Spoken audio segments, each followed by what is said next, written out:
Hi అందరికీ, ఈరోజు అయితే ఒక కొత్త రెసిపీతో మీ ముందుకు వచ్చేసాను. కొత్తదంటే చేశారో లేదో అయితే నేను యూట్యూబ్లో అయితే సెర్చ్ చేయలేదు. అసలు మామూలుగా గోధుమ పిండితోటి చపాతీలు, పూరీలు, దోశలు, బోండాలు చేసుకుంటూ ఉంటాం కదా.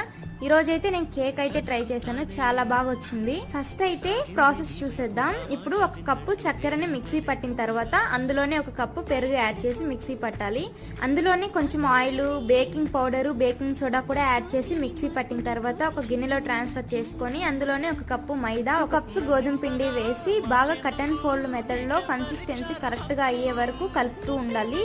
పాలు కూడా యాడ్ చేసి కలపాలి. మిల్క్ అయితే ఒక 1.5 కప్పు పట్టింది నాకు కరెక్ట్ కన్సిస్టెన్సీలో ఉండడానికి. చిన్న కేక్ మౌల్స్ అయితే నేను 2 యూస్ చేశాను. ఇందులో మిగతావైతే కప్ కేక్స్ లాగా పెట్టాను, టీ కప్స్ పెట్టి. ఇడ్లీ పాత్ర వేడైన తర్వాత ఈ కేక్ బ్యాటర్ వేసి అందులో పెట్టి ఒక 45 మినిట్స్ బాగా హీట్ చేశాను లో ఫ్లేమ్ లో. నా కేక్ చూడండి ఎలా రెడీ అయిపోయిందో. ఇంతకీ నచ్చితే